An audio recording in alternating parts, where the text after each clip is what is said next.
Hello, good morning everybody. Once again I am Asutosh with the new topic. आज हम लोग interference of light को देखेंगे। ठीक है, इंटरफेरेंस ऑफ लाइट। तो इसके पिछले क्लास में हम लोग सुपरपोजिशन ऑफ वेव्स को सीखे थे। तो इंटरफेरेंस अच्छा से समझने के लिए आप पहले उस वीडियो को देख लें ताकि आपको सुपरपोजिशन में कोई प्रॉब्लम नहीं हो। उसमें हम लोग सीखे थे कि जब दो लाइट वेव कहीं पे मिलेगा तो क्या होगा। तो वहां पे लाइट वेव की इंटेंसिटी बढ़ भी सकती है, घट भी सकती है। तो जहां पे बढ़ेगा वहां पे हमें ब्राइटनेस का पॉइंट मिल सकता है, और जहां पे इंटेंसिटी घट जाए वहां डार्कनेस का पॉइंट मिल जाएगा।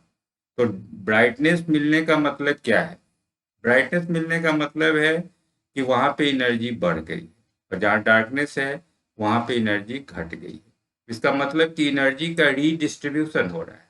तो इंटरफेरेंस में एनर्जी का रीडिस्ट्रीब्यूशन होता है, और ब्राइटनेस और ब्राइट और डार्क फ्रिंजेज हमको मिलता है। और ये किस प्रिंसिपल पे काम करता है? तो ये principle of superposition of waves पे काम करता है।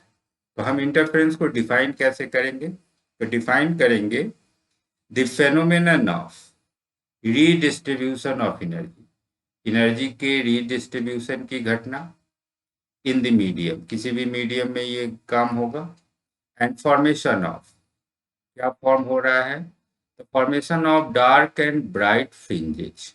ये जो पट्टी आपको मिलती है, जो बैंड मिलता है, उसका नाम हम लोग फ्रिंजेज बोलते हैं। यहाँ ऑन दी स्क्रीन, स्क्रीन पे जो डार्क और ब्राइट फ्रिंजेज हमको मिल रहा है, ये क्यों मिल रहा है? तो एनर्जी के रीडिस्ट्रीब्यूशन होने के कारण डार्कनेस वाले पॉइंट से एनर्जी निकल के ब्राइटनेस वाले पॉइंट पे रीडिस्ट्रीब्यूट हो रही है। और ये क्यों हो रहा है? तो due to superposition of two light waves, दो लाइट वेव्स के सुपरपोजिशन से हो रहा है। तो that phenomenon is called interference of light. Okay, तो the phenomenon of redistribution of energy in the medium and formation of alternate dark and bright fringes on the screen due to the superposition of two light waves is called this interference of light। ठीक है, तो जिस point पे, at the point where the intensity of light is maximum, जहां light की intensity maximum हो जाए, ठीक है, या यूं कहें कि जिस पॉइंट पे हमें ब्राइट फ्रिंजेज मिल रहा है, जहाँ पे चमकीला पट्टी मिल रहा है, हम लोग क्या कहेंगे? We say that the two light waves have interfered constructively. तो हम कहेंगे कि इन दोनों लाइट वेव का जो इंटरफेरेंस हुआ है वो कंस्ट्रक्टिव इंटरफेरेंस हुआ है। ठीक है, कंस्ट्रक्टिव इंटरफेरेंस। तो जिस पॉइंट पे लाइट की इंटेंसिटी मैक्सिमम हो जाए, या जिस पॉइंट पे ब्राइट फ्रिंजेस हमको मिले, तब हम कहेंगे कि उस पॉइंट पे दोनों लाइट वेव्स का कंस्ट्रक्टिव इंटरफेरेंस हुआ है। और ठीक इसको रिवर्स कर दें कि अगर किसी भी पॉइंट पे जहाँ पे आपको लाइट की इंटेंसिटी मिनिमम हो जाए, या जहाँ पे हम कहें कि डार्क फ्रिंजेज हमको मिले, वहाँ पे हम कहेंगे कि दोनों लाइट वेव का इंटरफेरेंस जो है वो डिस्ट्रक्टिव इंटरफेरेंस हुआ है। तो एट द पॉइंट, उस पॉइंट पे where the intensity of light is minimum, जहाँ पे लाइट की इंटेंसिटी मिनिमम हो जाए, या यूँ कहें कि जहाँ पे हमें डार्क फ्रिंज मिलेगा, अंधेरा पट्टी मिलेगा, डार्क फ्रिंज होगा, उस पॉइंट पे हम कहेंगे कि दोनों लाइट वेव का जो इंटरफेरेंस हुआ है वो इंटरफेरेंस डिस्ट्रक्टिव इंटरफेरेंस हुआ है, हैव इंटरफेयर डिस्ट्रक्टिवली। अब ये जो लाइट की घटना है इंटरफेरेंस का, इसको सबसे पहले यंग्स ने, थॉमस यंग के नाम के साइंटिस्ट थे, जो 1801 ईस्वी में, 1801, थॉमस यंग, इस साइंटिस्ट ने डिमॉन्स्ट्रेट करके दिखाया था इंटरफेरेंस ऑफ लाइट को। ठीक है, तो इन्होंने क्या किया था?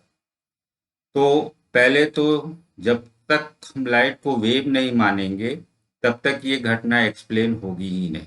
ठीक है, क्योंकि इंटरफेरेंस जो है ये एक वेव फेनोमेनन है, तो लाइट को जब वेव माना गया तब जाके इंटरफेरेंस को एक्सप्लेन किया जा सका।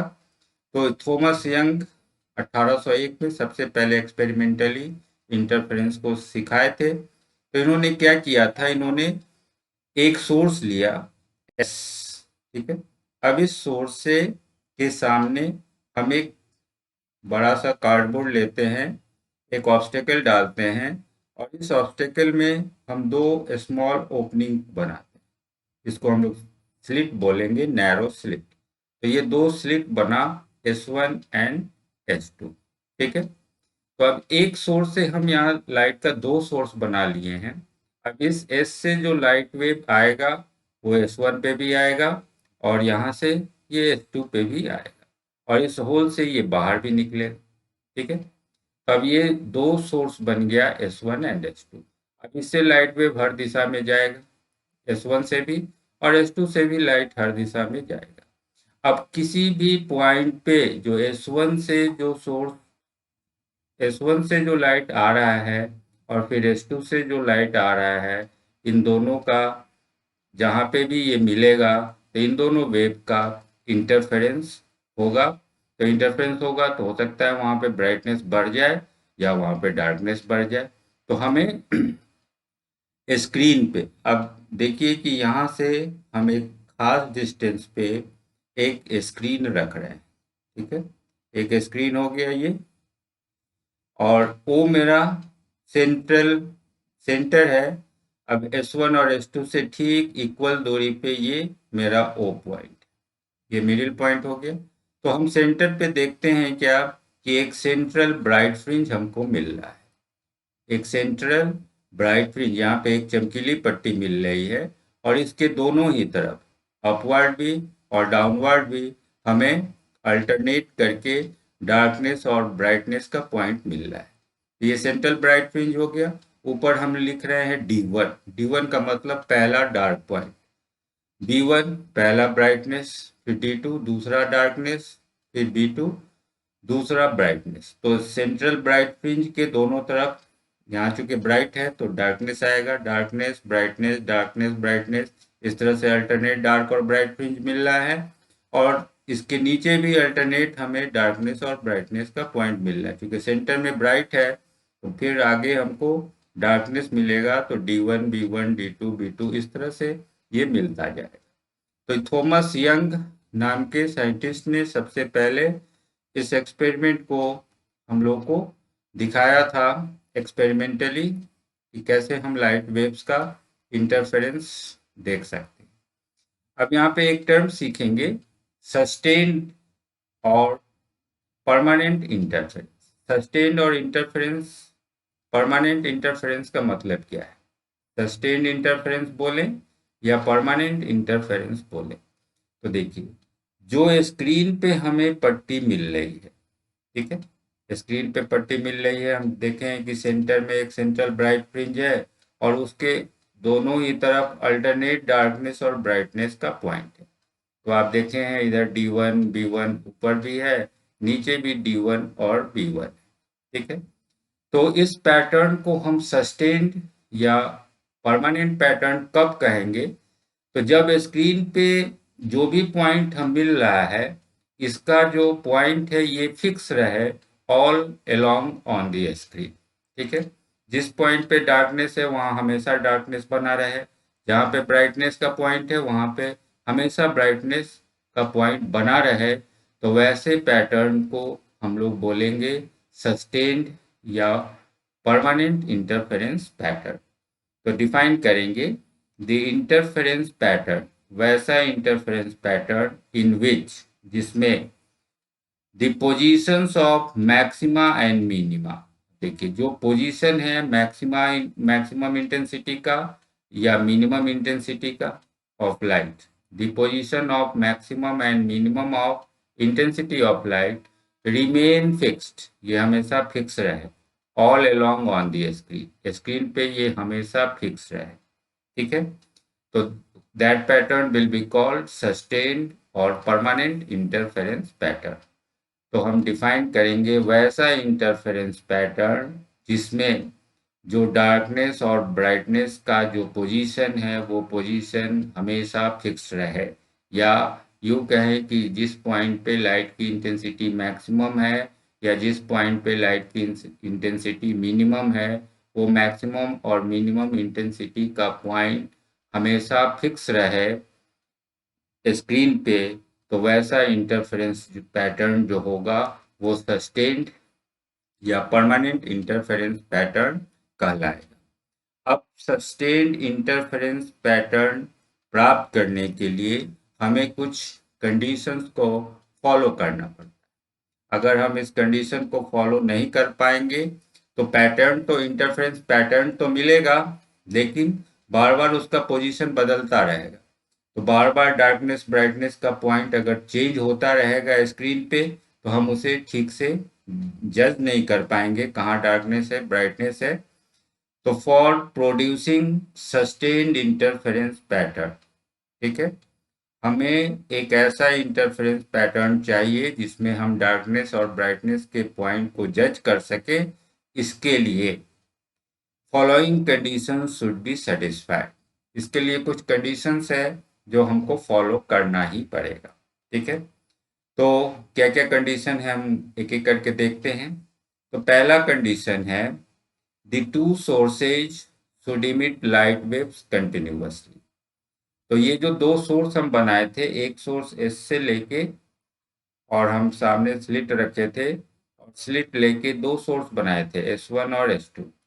तो ये जो दो सोर्स बना हमारा, इन दोनों सोर्स से लाइट वेव्स का इमिशन कंटिन्यूअस होना चाहिए, ठीक है। ऐसा नहीं है कि हम S2 को क्लोज कर दें। तो S2 को क्लोज कर दे तो एक ही सोर्स से लाइट वेव्स निकलेगा, तो फिर उनका इंटरफेरेंस नहीं हो पाएगा, ठीक है। इंटरफेरेंस का मतलब ही है कि एक लाइट वेव को दूसरा लाइट वेव आके उसके रास्ते को इंटरफेयर कर दिया, उसके रास्ते को डिस्टर्ब कर दिया, ठीक है। तो इन दोनों सोर्स से लाइट वेव्स का इमिशन कंटिन्यूअसली होना चाहिए। This is your first condition, ठीक है। The light wave should be of same wavelength, दोनों का वेवलेंथ सेम होना चाहिए। The light waves emitted should preferably of same amplitude. अब यहाँ से दोनों जो वेव निकल रहा है उनका प्रेफर करेंगे कि एक ही एम्पलीट्यूड हो। डिफरेंट एम्पलीट्यूड होगा तभी इंटरफेरेंस होगा, लेकिन हम प्रेफर करेंगे कि सेम ही एम्पलीट्यूड का लाइट वेव्स हो, ठीक है। The two sources of light must lie very close to each other. अब ये S1 S2 जितना नजदीक हो, इन दोनों के बीच की दूरी को जितना हम कम रखेंगे, इसको हम लोग स्मॉल d से रिप्रेजेंट करेंगे। बाद में मैथमेटिकली हम लोग सीखेंगे भी कि ये डिस्टेंस जितना स्मॉल होता है, इंटरफेरेंस पैटर्न हमारा उतना ही शार्प बनेगा, उतना ही इजीली हम उसको आइडेंटिफाई कर पाएंगे। तो the two sources of light must lie close to each other, इस दूरी को हमको कम से कम रखना है, ओके। तो ये चार कंडीशन हो गया, ठीक है। अब हम लोग आगे देखते हैं कि आगे हमें किस कंडीशन को फॉलो करना है, ठीक है। तो चार कंडीशन हम लोग देख चुके हैं, पांचवें कंडीशन को देखें। तो पांचवा जो कंडीशन है, ये दोनों जो the two light sources should be of very small, should be very narrow. Narrow का मतलब हुआ कि हम जो स्लिट बना रहे हैं उस स्लिट का साइज बहुत ही छोटा से छोटा लेना है, S1 S2, ठीक है। तो this should be very narrow and the two light sources should be coherent. सबसे इंपॉर्टेंट टर्म यहाँ है कोहेरेंट सोर्स होना चाहिए। तो कोहेरेंट सोर्स का मतलब क्या है, पहले इसको आप समझेंगे। तो ये 6 कंडीशन आप लोग सीख चुके हैं। ये 6 कंडीशन को अगर हम लोग फॉलो करेंगे तो हमें एक परमानेंट इंटरफेरेंस पैटर्न या सस्टेन्ड इंटरफेरेंस पैटर्न हमको मिलेगा, ओके। अब इस कंडीशन में सबसे इंपॉर्टेंट है कोहेरेंट सोर्स को समझना, क्योंकि दोनों लाइट सोर्स को कोहेरेंट होना पड़ेगा, तभी हम परमानेंट इंटरफेरेंस प्राप्त कर सकते हैं। तो कोहेरेंट सोर्स का मतलब क्या है, अब इसको देखेंगे। तो देखते हैं, हम लोग एक सोर्स से हम लोग दो सोर्स बनाए थे।